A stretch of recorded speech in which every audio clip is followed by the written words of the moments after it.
उद्धव ठाकरे शिवतीर्थावरती दाखल झालेले आहेत। त्यांच्यासोबत आदित्य ठाकरे देखील पोहोचलेले आहेत।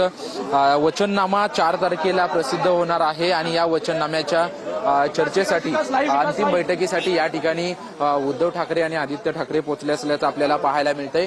विशेष करून 4 तारखेला जो वचननामा जो प्रसिद्ध होणार आहे त्याच्या अंतिम बैठकीसाठी खरं तर दोन्ही नेत्यांमध्ये आता चर्चा होणार आहे। 2 दिवसापूर्वी आपण जर पाहिलं तर एबी फॉर्म भरल्यानंतर सर्व उमेदवार जे आहेत त्या उमेदवारांच्या निश्चितीसाठी स्वतः राज ठाकरे मातोश्रीवरती गेले होते। काही नियोजनासंदर्भात बैठका देखील झाल्या होत्या आणि आता वचननामा प्रसिद्ध करायचे आहे। 4 तारखेला वचननामा देखील त्यांचा प्रसिद्ध होणार आहे आणि त्याच चर्चेसाठी आता मनसे नेते राज ठाकरे यांच्या निवासस्थानी उद्धव ठाकरे आणि आदित्य ठाकरे पोहोचल्याचं आपल्याला या ठिकाणी पाहायला मिळतंय। आणि विशेष करून आपण जर पाहायला गेलं तर दोन्ही ठाकरे बंधू एकत्रित आल्यानंतर दोन्ही ठाकरे बंधूंच्या अनेक बैठका ज्या आहेत त्या बैठका वारंवार पार पडल्याचं आपल्याला पाहायला मिळत होतं। यामध्ये जे नेते उमेदवार प्रक्रियेमध्ये किंवा जागावाटपाच्या प्रक्रियेमध्ये आहेत या नेत्यांसमवेत बैठका पार पडत असल्याचं पाहायला मिळत होतं। याच्या अगोदर काल आदित्य ठाकरे यांनी राज ठाकरेंची निवासस्थानी भेट घेतली होती आणि या भेटी दरम्यान वचननाम्यावरती काही चर्चा केली होती आणि वचननाम्यामध्ये कोणते कोणते मुद्दे असावेत यावरती खरं तर प्रामुख्याने त्यांनी चर्चा केली होती। परंतु त्यानंतर आता अवघे 2 दिवस वचननामा प्रसिद्ध करण्यासाठी राहिले आहेत। त्यासोबतच काही संयुक्त सभा देखील ज्या आहेत त्या दोन्ही बंधूंच्या एकत्रित होणार आहेत आणि त्या संदर्भात चर्चा करण्यासाठी देखील आजच्या बैठकीमध्ये चर्चा होऊ शकते। कारण मुंबईमध्ये एकूण 3 संयुक्त सभा आणि वेगवेगळ्या अधिक सभा घेण्याचा प्रयत्न जो आहे तो दोन्ही ठाकरे बंधूंचा असेल।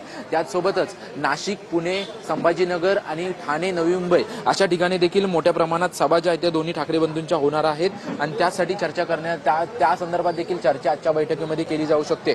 दोन्ही ठाकरे बंधूंची युती घोषित झाल्यानंतर अनेक वेळा दोन्ही ठाकरे बंधू जे आहेत ते वारंवार भेटत असल्याचं आपल्याला पाहायला मिळत होतं। परंतु विशेष करून मुंबई आपल्याला जिंकायची आहे आणि मुंबईमध्ये मराठी महापौरांत तोही आपलाच होईल अशा प्रकारचं राज ठाकरे यांनी पत्रकार परिषदेमध्ये वक्तव्य केलं होतं आणि त्यानंतर त्यांचं वारंवार नियोजनासाठी बैठका ज्या आहेत त्या पार पडत असल्याचं आपल्याला पाहायला मिळत होतं। नंतर उमेदवार आणि फॉर्म्युला फायनल झाल्यानंतर आता प्रचार आणि वचननामा कशा पद्धतीचा असावा या संदर्भात जे आहे चर्चा केली जाणार आहे। कारण की विशेष करून आपण जर पाहिलं तर गेले 25 ते 27 वर्ष ठाकरेंची सत्ता जी आहे ते मुंबई महानगरपालिकेवरती होती आणि ही महानगरपालिकेवरती सत्ता असताना कशा पद्धतीने नियोजन असावं आणि पुढील वाटचाल कशी असावी यावरती नियोजन जे आहे ते केलं जाणार आहे। कारण की निवडणुकीला सामोरे जात असताना वचननाम्यामध्ये कोणते कोणते मुद्दे असावेत यावरती विशेष करून जे आहे ते भर दिली जाणार आहे। यामध्ये मुंबई पब्लिक स्कूलचा विषय असू द्या, गोराई धरण असू द्या, मुंबईतले रस्ते, मुंबईतल्या फुटपाथ, त्याचसोबतच मुंबईतील जे